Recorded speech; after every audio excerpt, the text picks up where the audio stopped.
This is Robert. He's an interesting, yet strange young man. We watch as he sits alone, contemplating to himself. He's obviously troubled by something, yet I'm unsure if we'll ever find out what that is. But what are we really seeing here? He has an interesting haircut? Sure. Wears a golden watch that doesn't tick? Poser. And he wears old black boots with way too many cracks in them. For work, he plays piano by day. For fun, he drinks with his buddies at night.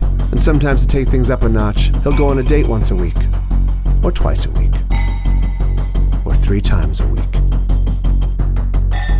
One day, Robert was walking out of the local grocery store, which he tended to do every so often. A man's gotta eat. Only on this particular day, something stopped him in his tracks. It was an envelope of cash lying on the ground. Unsure of how to react, Robert looked around for a moment, then looked back.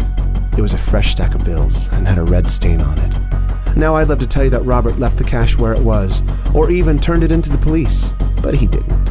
He simply dropped his groceries, picked up the envelope, and walked away.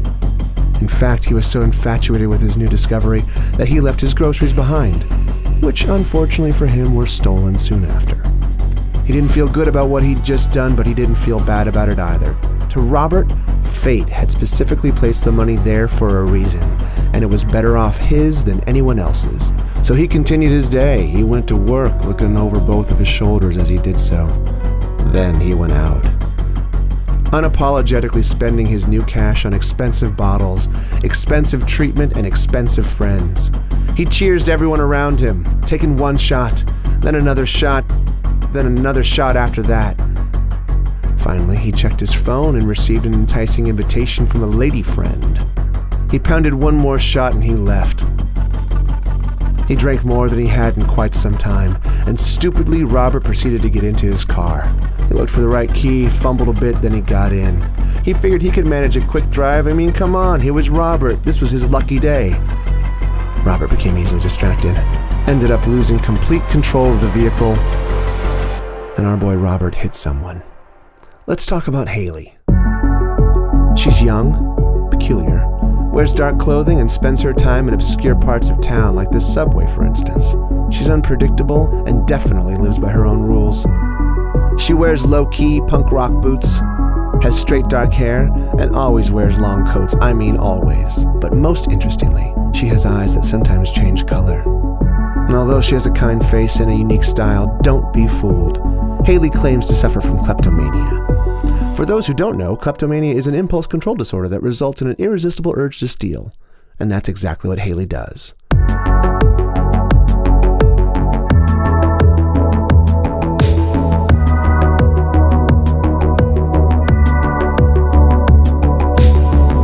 Haley doesn't have many friends, nor does she really want any. At least that's what she tells herself. One day, Haley managed to steal a watch, a hairbrush, earrings, and a strawberry smoothie. Soon after, as she sipped on her stolen smoothie, Haley was feeling good about her successful robberies. It was just another regular day. That is, until she noticed something very odd.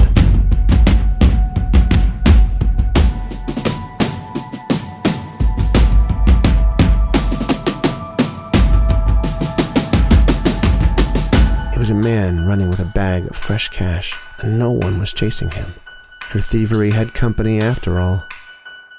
Impulsively, she called the police. That's right.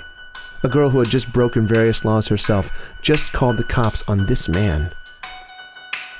Was she a changed person? Or was she just protecting herself? Well, a few moments later, she came across 2 bags of groceries sitting on the ground. As it turns out, Haley hadn't changed at all.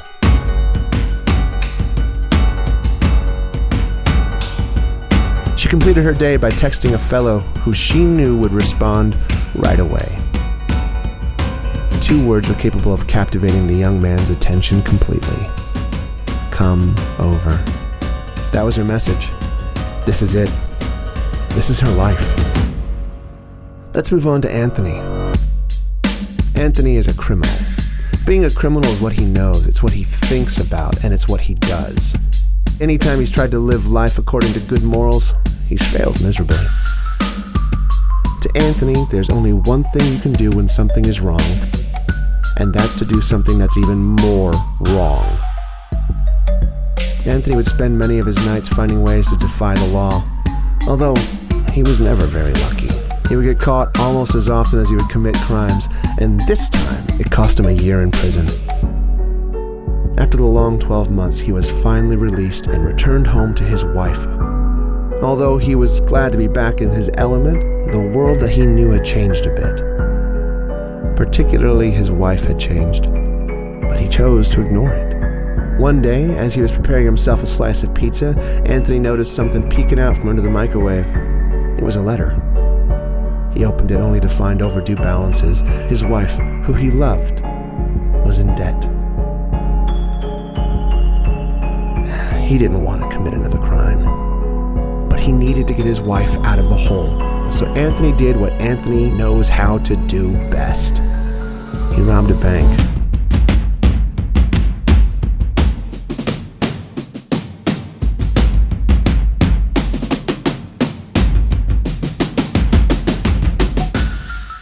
All seemed to be going well, until suddenly an officer stopped him in his tracks, causing a stack of cash to drop on the ground. And that was it for Anthony. What about Brenda?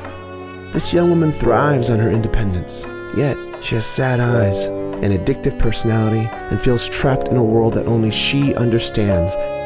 She serves coffee by day, works as a hostess by night, and spends the rest of her day watching time go by as she waits for her husband to be released from prison. Eventually, Brenda did find herself a distraction. It was online gambling. She quickly became obsessed. One day, as she was washing a few dishes, Brenda received the call that her husband was coming home. Initially, Brenda was thrilled to see her husband again. Thrilled. And eventually, however, she grew uneasy. Things were different. A few days later, a large bill came in the mail. And as to be expected, Brenda's gambling addiction had quickly eaten into her savings. It had finally happened. Brenda was in debt. She decided to hide the letter so her husband wouldn't see. Brenda then grabbed her coat, her keys, and left. She walked around the city streets all day with no motive or destination. Things were supposed to be perfect again, but instead she was in debt. She didn't know what she was going to do. Lost in her thoughts, Brenda got into her car that night, and before she could even buckle up, Brenda got hit. So, what does all this mean? Let's recap. Had Brenda not been addicted to gambling, she wouldn't have been in debt. Had she not been in debt, Anthony wouldn't have been motivated to rob a bank. Had Anthony not robbed a bank, Haley wouldn't have called the police. Had Haley not called the police, Anthony wouldn't have dropped the cash. Had Anthony not dropped the cash, Robert never would have found it. Had Robert never found it, he would have never had a reason to celebrate and get drunk. Had he never driven drunk, the accident would have never happened. I think what I'm trying to say is, we are all inevitably connected in some way. Every single one of us, all over the world. What one person does affects another. Like dominoes. One of us falls, and the other follows. And this keeps going, and going, and going, until we've all fallen.